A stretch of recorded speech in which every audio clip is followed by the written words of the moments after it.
સુરતમાં સચિન પાલી ગામની 3 બાળકોના શંકાસ્પદ મોત થયાની ઘટના બની છે।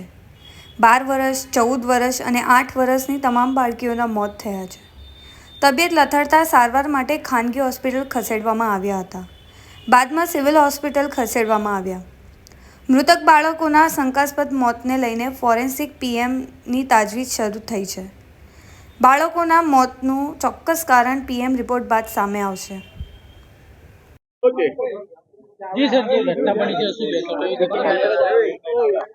સચિન પાલી ગામમાં ગઈકાલે રાત્રે 3 છોકરીઓ ખાનગી હોસ્પિટલ લઈ જવામાં આવી હતી અને એમાંથી 2 છોકરી ત્યાં એક્સપાયર થઈ ગઈ, એક છોકરી અહીંયા સિરિયસ છે।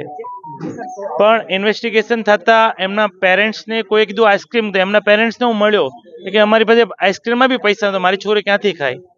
અલગ અલગ વાત આવી રહી છે। પોલીસ પણ ઇન્વેસ્ટિગેશન કરી રહી છે અને અત્યારે પીએમ પણ શરૂ થયું છે। બેમાં જે પણ તપાસના અંતે સાચું આવશે આપને માહિતીગાર કરશું। સર, શું કહેશો કે 1 કલાક પછી એનો કીધું કે લીધું નહીં હતો હોસ્પિટલમાં? કઈ જગ્યાએ? અહીંયા સિવિલ? ના, એવી કોઈ વાત નથી, એવી કોઈ વાત નથી। ના, એવી કોઈ વાત નથી। અત્યારે તો મૂળ કારણ જાણવાની અત્યારે પોલીસ ઇન્વેસ્ટિગેશન કરી છે ને પીએમ થઈ રહ્યું છે, સાચી હકીકત બહાર આવશે।